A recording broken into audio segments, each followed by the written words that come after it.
को रिप्रेजेंट कर रहा है, ये इसी ए बी को रिप्रेजेंट कर रहा है जो कि इस स्टैंडर्ड एलिप्स की टेंजेंट है। तो फिर से नाउ मैंने इसको कंपेयर कर दिया इसकी एक ऐसी इक्वेशन से जो कि इरेस्पेक्टिव ऑफ थीटा पैरामीटर हमेशा इस इलिप्टिकल पाथ की क्या है, टेंजेंट है। तो cos theta divided by AH is equate with sin theta divided by BK is equate with 1 upon a square. तो cos थीटा यानी कि simply x square upon a square plus b square into y square upon a की power 4 is equal to 1। ये वो answer होगा या ये वो लोकस होगा जो कि हमें यहाँ पर फाइंड आउट करना है। अंडरस्टैंड सभी को? तो इस टाइप से आपसे यही पूछा गया था कि उस पॉइंट P का लोकस बताओ।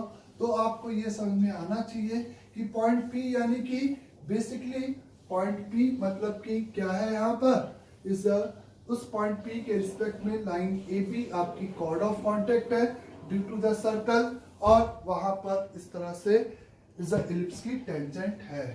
अंडरस्टैंड सभी को यहां तक भी अच्छे से? फर्दर अगर हम कुछ स्टेटमेंट की बात करें कि find the length of the product, find the product of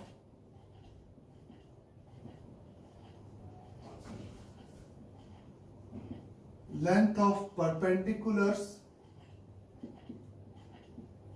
drawn from foci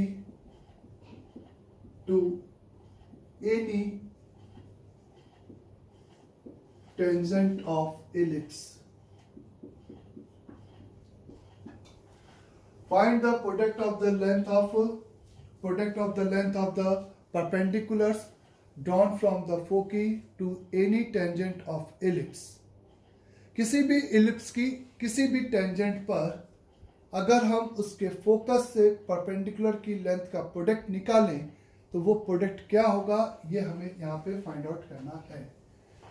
चूंकि प्रोडक्ट का परपेंडिकुलर का लेंथ का प्रोडक्ट चाहिए, यानी कि ये इस बात से इंडिपेंडेंट होगा कि हम फिगर को कहाँ पे कंसिडर कर रहे हैं।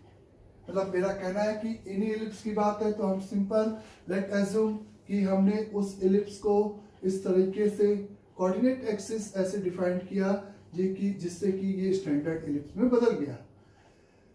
तो इस इलिप्स की इक्वेशन मैंने कंसीडर कर ली X square by A square plus Y square by B square is equal to 1। मतलब पहले इलिप्टिकल पाथ था, मैंने कोऑर्डिनेट एक्सिस को ले जाकर ऐसी जगह पे रखा जिससे कि इसका इक्वेशन इस तरह से कंसीडर हो गया, और जिसके फोकस सिंपली यहाँ पर अपन ने ये भी कंसीडर कर रखा है a ग्रेटर देन b।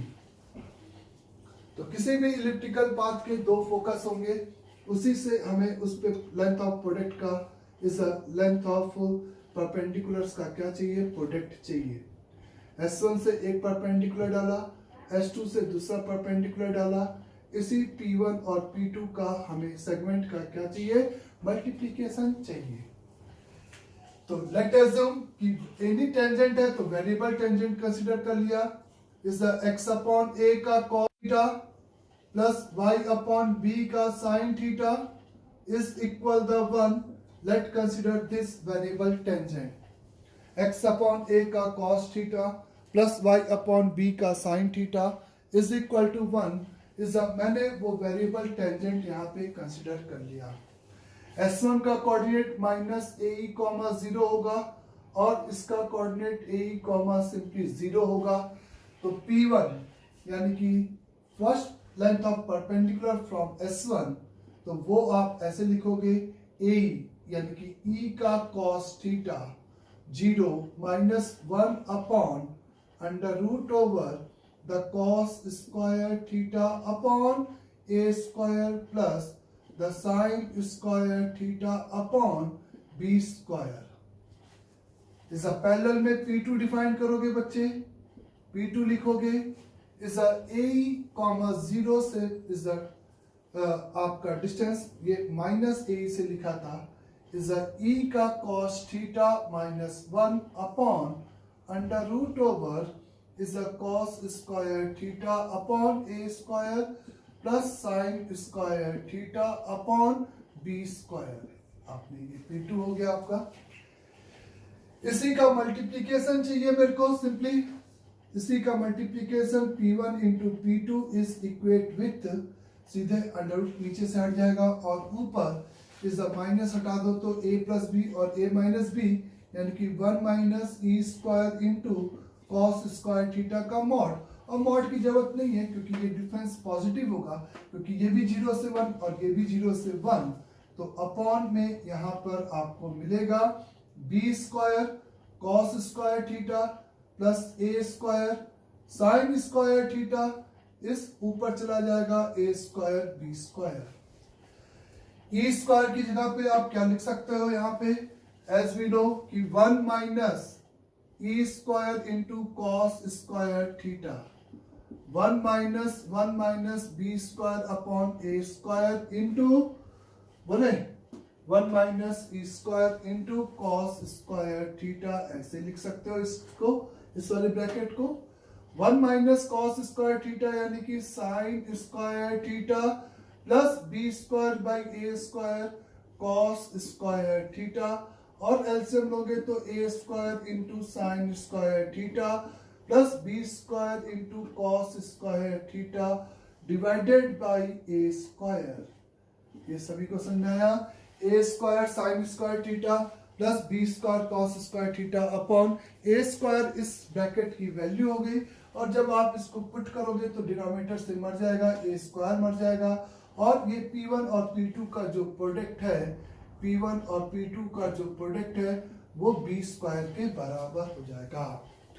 तो ये statement irrespective of equation of ellipse आएगा. वहां पे B सेमी माइनर एक्सिस को क्या कर रहा है, रिप्रेजेंट करेगा. तो फाइंड की जगह पे अगर हम स्टेटमेंट लिखे, the length, the product of, simply statement is the product of length of tangents, length of perpendicular from foci to any tangent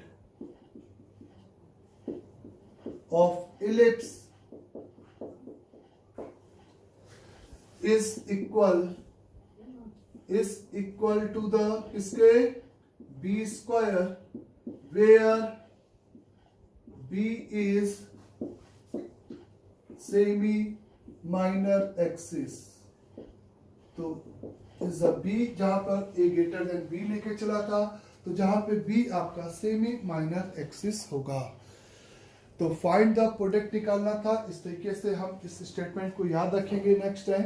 तो सीधे इन दोनों का प्रोडक्ट की वैल्यू, इन दोनों के प्रोडक्ट की value is equal to the, किसके बराबर हो जाएगा, बी स्क्वायर के बराबर होगा. ये हैज प्रूव्ड हो गया है. क्लियर यहां तक सभी को. आगे अगर मैंने आपसे कहा कि if find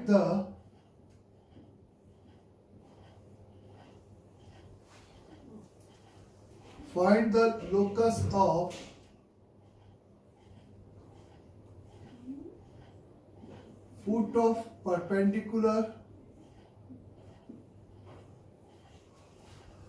foot of perpendicular drawn from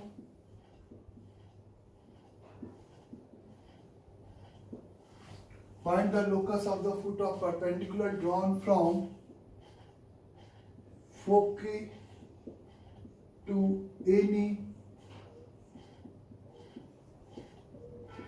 variable tangent of ellipse.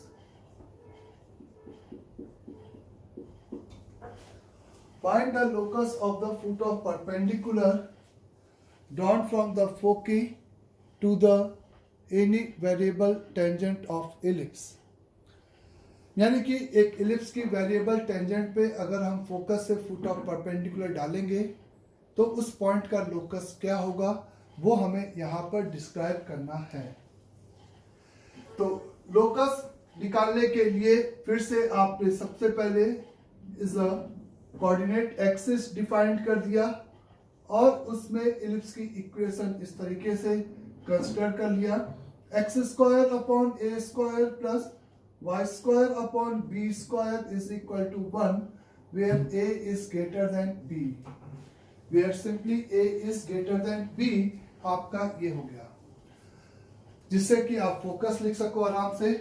और फिर आपको इसी इलिप्स की एक वेरिएबल टेंजेंट कंसिडर किया और उसके पर फोकस से ये फुट ऑफ परपेंडिकुलर किसी भी फोकस से, इससे भी निकाल सकते हो, इससे भी, इस डज नॉट मैटर, इससे कोई फर्क नहीं पड़ेगा। इसी h कॉमा के का आपको क्या चाहिए, सिंपली लोकस चाहिए। ये बात क्लियर सभी को। इस s का कोऑर्डिनेट तुमने यहां पर फोकस है तो माइनस ए कॉमा 0 हो गया, या ए मतलब minus under root over A square minus B square comma 0, ये भी तुम बोल सकते हो। वही ए की वैल्यू रखा है केवल ई की। नाउ इस पॉइंट का लोकस लिखने के लिए हम सिंपली यहां पर एच और के, तो इक्वेशन ऑफ टेंजेंट पे एच कॉमा के लाई करेगा, तो x अपॉन ए का cos theta plus y upon B का sine theta is equal to the 1, ये इक्वेशन ऑफ टेंजेंट हो गई। उसको h कॉमा के सेटिस्फाइड करेगा, h अपॉन ए का cos theta plus k upon B का sine theta is equal to the 1, ये equation 1 यहां पर फ्रेम हो गई।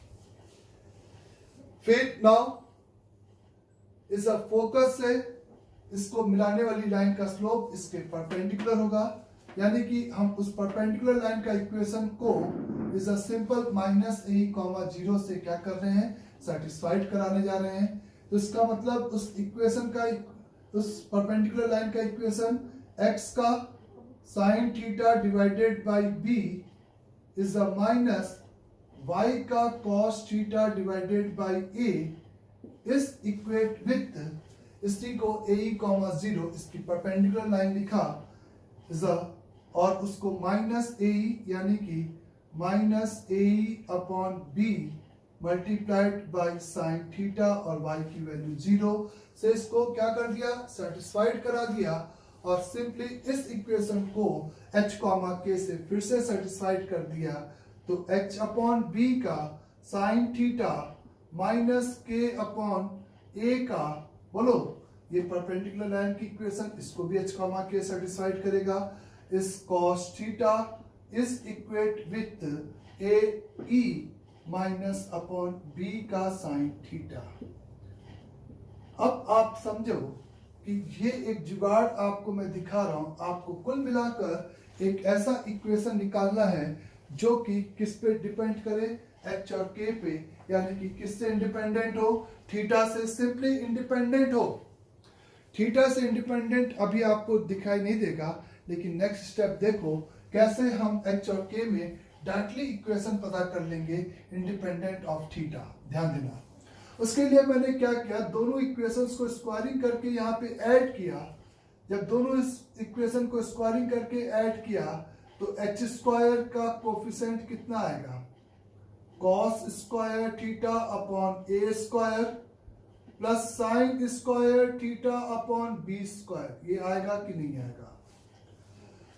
प्लस के स्क्वायर का कोफिशिएंट कितना आएगा, यहाँ पे इस squaring first and second equation को स्क्वायरिंग करके ऐड कर रहे हो, तो यहाँ पे साइन स्क्वायर थीटा अपॉन का B square plus cos square theta upon का ए स्क्वायर, ऐसा आएगा। इस प्लस का 2ab और माइनस का 2ab आप देखो मर जाएगा। Is equate with 1 plus A square E square upon B square into sine square theta, ये आएगा। आप यहां पर इस ई स्क्वायर की वैल्यू पुट करो, ई स्क्वायर की वैल्यू आप इसमें पुट करो इस नंबर में खाली, तो ये नंबर आपका रिप्लेस हो जाएगा इस ये number A square by B square into 1 minus का B square by A square into sine square theta. तो इसकी वैल्यू हो जाएगी A square by B square into sine square theta minus का साइन स्क्वायर थीटा। 1 पहले से लिखा था, तो इक्वल के इधर आपको क्या मिलेगा, is a square upon b square into sine square theta plus का कॉस स्क्वायर थीटा। अब आप यहां से a स्क्वायर कॉमन निकाल दो तो आपको मिलेगा cos square theta upon a square plus sine square theta upon b square. ऐसा अब आप देखो कि इस तरह से स्क्वायरिंग करके ऐड करने पे एज द रिजल्ट आपको क्या हुआ कि वो तीनों ब्रैकेट वहां पे मर जाएंगे और सिंपल लोकस आपको क्या मिल जाएगा, h square plus k square is equal to a square. तो ये आपको लोकस मिल जाएगा। और ये जो लोकस है वो अगर आप देखो, इस जो इलिप्स आपने कंसीडर किया था उस इलिप्स के रिस्पेक्ट में ये जो लोकस है वो क्या है, इस इलिप्स का कौन सा सर्कल, सिंपली ऑक्सिलरी सर्कल है कि नहीं। तो इसका मतलब द लोकस ऑफ द अगर हम स्टेटमेंट लिखें, the locus of the foot of perpendicular drawn from foci to any variable tangent of ellipse is simply it's क्या होगा, ऑक्सिलरी सर्कल होगा। अंडरस्टैंड सभी को यहां तक अच्छे से। इसका क्या होगा, सिंपली ऑक्सिलरी सर्कल, ये आपका लोकस आएगा। अंडरस्टैंड। तो इसको जरूर लिख लेना एज अ स्टेटमेंट। और ये स्टेटमेंट याद भी होना चाहिए। ये स्टेटमेंट की मतलब, मेरा कहने का मतलब प्रीवियस और इस बात को लेकर हम ऐसे फिगर में बोल सकते हैं कि अगर आपके पास कोई भी एक इलिप्टिकल पाथ है, सिंपल एक इलिप्टिकल पाथ है जिसके ये फोकस S1 और S2 है, ये इस इलिप्टिकल पाथ का ऑक्सिलरी सर्कल है। अगर आप इसके किसी भी पॉइंट पे टेंजेंट ड्रॉ करते हो तो ये आपको इलिप्टिकल पाथ को जहां पर मीट करेगा उसको इस तरह से अगर आप मिलाओगे तो ये 90 डिग्री होंगे, क्योंकि भाई foot of perpendicular meet on auxiliary circle. या अगर हम टेंजेंट के पॉइंट ऑफ इंटरसेक्शन को इस तरह से फोकस से मिलाएंगे तो वो आपका सिंपली, और अच्छे से एक लाइन ड्रॉ करता हूं मैं, सिंपली इस तरह से आएगा। और ये आपका यहाँ पर ऐसा होगा कि ये इस 90 डिग्री दिखाई देगा S2, और ये आपको S1 भी यहाँ पर कितना होगा, 90 डिग्री होगा। तो ये बात क्लियर हुई सभी को अच्छे से। और यहाँ पर इसका और इसका जो प्रोडक्ट होगा, ये और ये P1 और इस लेंथ का प्रोडक्ट जो होगा वो सिंपली इस फिगर में किसके बराबर हो जाएगा, b स्क्वायर के बराबर होगा।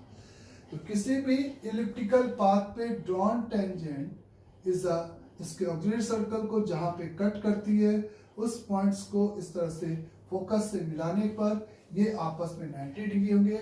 या इसके फोकस से इस पे जब परपेंडिकुलर डालोगे तो ये फुट ऑफ परपेंडिकुलर इसके किस पे लाई करेगा, ऑक्सिलरी सर्कल पे लाई करेगा। यही अपन ने प्रूफ किया है। अंडरस्टैंड इस फिगर में अच्छे से आपको ये बात। नाउ और P1 P2 का जो प्रोडक्ट है वो हमेशा किसके बराबर बच्चे, P1 P2 का value is always be equal to the simply b square के बराबर होगा। ये बात आपको ध्यान रखनी है। अंडरस्टैंड। जैसा कि आपको याद होगा इस पैराबोला के केस में क्या होता था कि किसी भी, अगर ये एक टेंजेंट है, ये इस इलिप्स की टेंजेंट है और ये इसका फोकस है, और जब हम इस फोकस से इस टेंजेंट पे परपेंडिकुलर डालते थे तो वो जो फुट ऑफ परपेंडिकुलर है वो उसके TAV यानी कि टेंजेंट एट ड्रॉन वर्टेक्स पर मीट करता था। उसी का पैरेलली यहाँ पर वो जो, अगर इस बार इलिप्टिकल पाथ पे जब हम फोकस से टेंजेंट पे फुट ऑफ परपेंडिकुलर डालेंगे तो वो उसके ऑक्सिलरी सर्कल को वहां पर मीट करेगा या वो पॉइंट उसके ऑक्सिलरी सर्कल पे लाई करेगा। अंडरस्टैंड सभी को यहां तक अच्छे से। तो एक ये स्टेटमेंट हुआ करता था अपना स्टैंडर्ड फॉर्म। नाउ आगे the portion of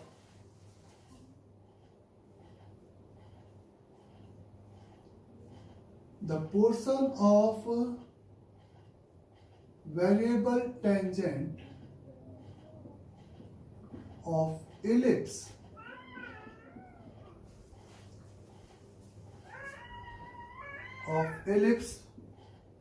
between point of contact and directrix is subtend right angle at corresponding focus. The portion of the variable tangent of the ellipse between the point of contact and directrix is subtend a right angle at the corresponding focus.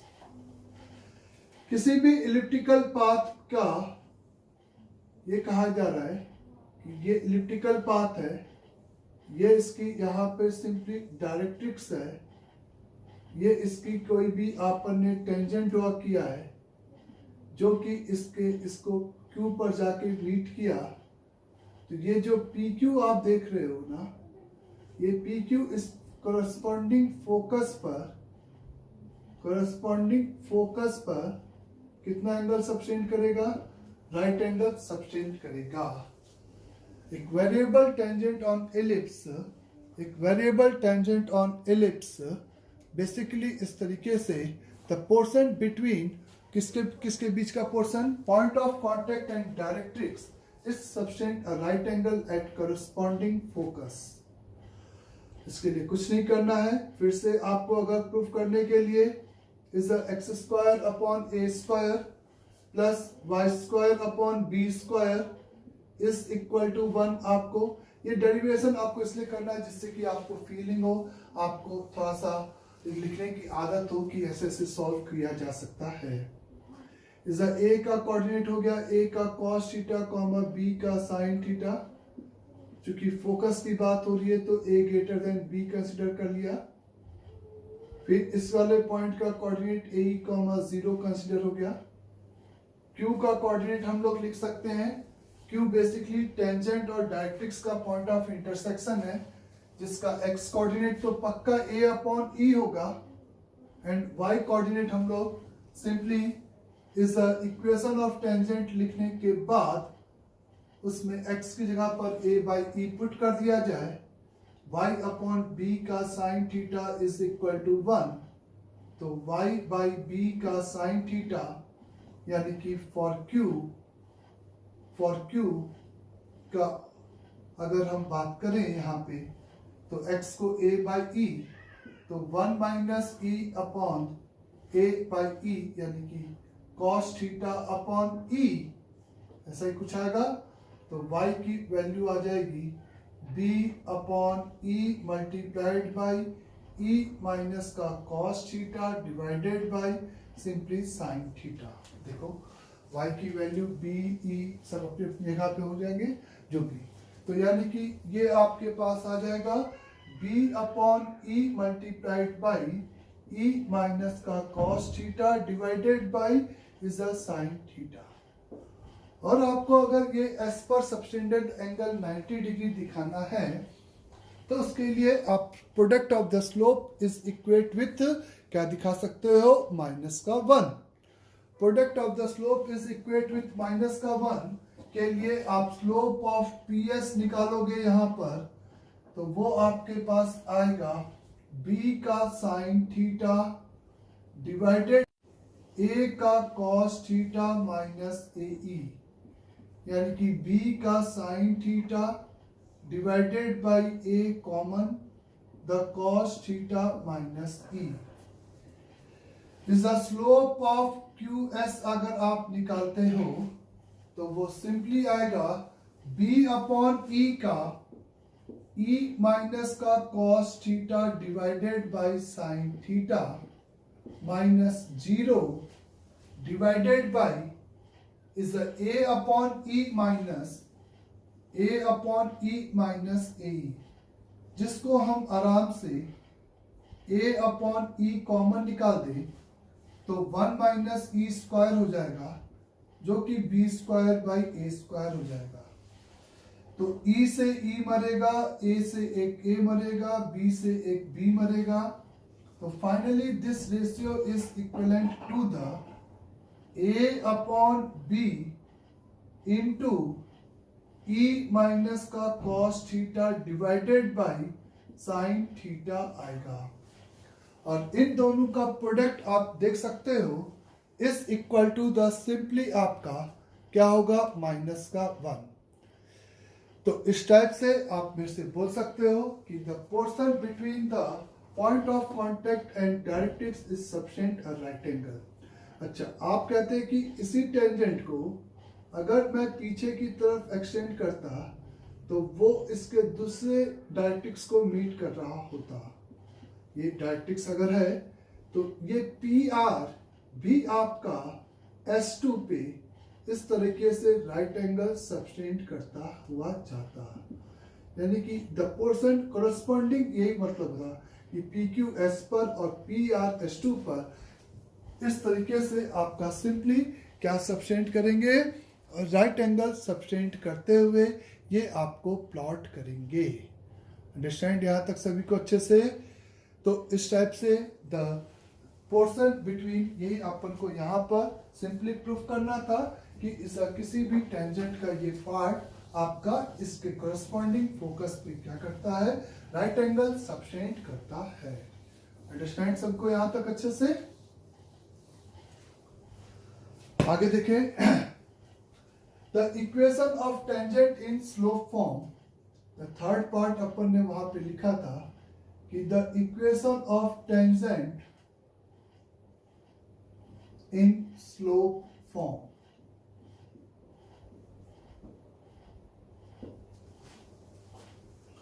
तो equation of tangent in the slope form की अगर हम यहां पे बात करें तो let assume सबसे पहले ऑफ इलिप्स, किस इलिप्स की बात कर रहे हो, is a X square upon A square is a plus Y square upon B square is equal to 1। तो इस इलिप्स के लिए चाहे irrespective of A and B है, let assume the equation of tangent in slope form, let assume equation of tangent simply y is equal to mx plus c। भाई m उस line का slope है। अगर आप पहले फील करो कि गिवन स्लोप की लाइन, गिवन स्लोप की कितनी लाइन इस इलिप्टिकल पाथ की टेंजेंट होगी, गिवन स्लोप की। अगर स्लोप आपको गिवन है तो यानी कि वो लाइंस इस तरह से पैरेलल हो जाएंगी। तो इस तरह से अगर पैरेलल होंगी तो मैं सिंपली कह सकता हूं कि ऐसी दो लाइंस आपकी टेंजेंट होगी। तो गिवन m के कोरस्पॉन्डिंग दो C आपको मिलेंगे, C1 एंड C2। तो let assume the equation of tangent y is equal to mx plus c है, फर्स्ट पार्ट। फिर अगर आपकी ये सही में टेंजेंट है तो वही पुराना तरीका, या तो y को पुट करके d0 करो, या इस इक्वेशन को एक ऐसी इक्वेशन के साथ कंपेयर कर दो जो कि हमेशा इसकी टेंजेंट है। और वो टेंजेंट पैरामेट्रिक फॉर्म में आप ले सकते हो। तो x अपॉन a का cos theta is a plus y upon b का sin theta is equal to 1 and minus का mx plus y is equal to c। It's represent a same line. उसके लिए आप कह सकते हो the cos theta divided by minus का an is equate with the sin theta divided by b is equate with 1 upon c। c की value हमें निकालने के लिए हमने cos theta और sin theta को इंडिपेंडेंटली निकाला। cos theta माइनस का am divided by c and the sin theta is equate with is a b divided by c। दोनों को स्क्वायरिंग करके ऐड किया तो 1 is equate with a square m square upon c square plus b square upon c square. Now the c is become under root over a square m square simply plus का b square. तो इस c की इस constant term के लिए ये line इसकी क्या हो जाएगी, सिंपल टेंजेंट हो जाएगी. तो equation of tangent in slope form, the equation of tangent in slope form, अगर आपसे कहा जाए the equation of tangent in slope form, अगर आपको लिखा जाए तो वो इक्वेशन आप कैसे लिखोगे बच्चे, वो इक्वेशन आप लिखोगे is y is equate with simply mx plus minus under root over a square m square plus b square, c की वैल्यू. तो गिवन प्लस माइनस इसलिए क्योंकि दो गिवन स्लोप के लिए है. ये आपकी एक स्टैंडर्ड फॉर्म हो गई इन द स्लोप फॉर्म. और जहां पर ये भी एक पैरामेट्रिक फॉर्म भी आप इसको बोल सकते हो, जैसा कि x अपॉन ए के cos theta plus y upon sine theta में थीटा पैरामीटर था, वैसे ही यहाँ पे m एक पैरामीटर है. हम m की कोई भी रियल वैल्यूज इस इक्वेशन में पुट करेंगे और जो लाइन की इक्वेशन हमें निकल के आएगा वो लाइन इस इलिप्स को हमेशा यहाँ पर क्या करेगा, टच करेगा. अंडरस्टैंड सभी को यहाँ तक अच्छे से. अगर आप कहते हो कि इफ द सिंपली, और इसका जो पॉइंट ऑफ कांटेक्ट होगा वो अगर अपन बात करें, इसका पॉइंट ऑफ कांटेक्ट a का cos थीटा b का sin थीटा, यानी कि point of contact minus a square m upon c comma b square by c होगा. a का cos थीटा और b का sin theta point of contact, और c की वैल्यू वही जो आपको निकालनी है. आपको ये वाला लेना है तो ये c की वैल्यू के लिए एक आएगा और दूसरा. अब वो आप स्लोप को देखते हुए भी आराम से वेरीफाइड कर सकते हो कि वो पॉइंट कहां पर होगा. तो simply y is equal to mx plus minus under root over a square m square plus b square will be the equation of tangent in the slope form of an ellipse x square upon a square plus y square upon b square is equal to 1.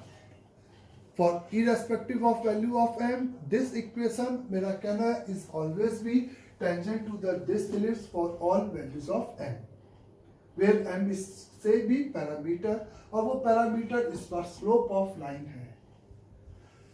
Okay, जब भी अगर हमें directly या indirectly slope से related सवाल है तो हम इस इक्वेशन को यूज आराम से कर सकते हैं. भले ये पॉइंट ऑफ कांटेक्ट हमें जनरली भूल जाते हैं, लेकिन अगर point of contact of tangent निकालना भी है तो उसको आप आराम से निकाल सकते हो. उसके लिए आप उस इक्वेशन को x अपॉन a का cos थीटा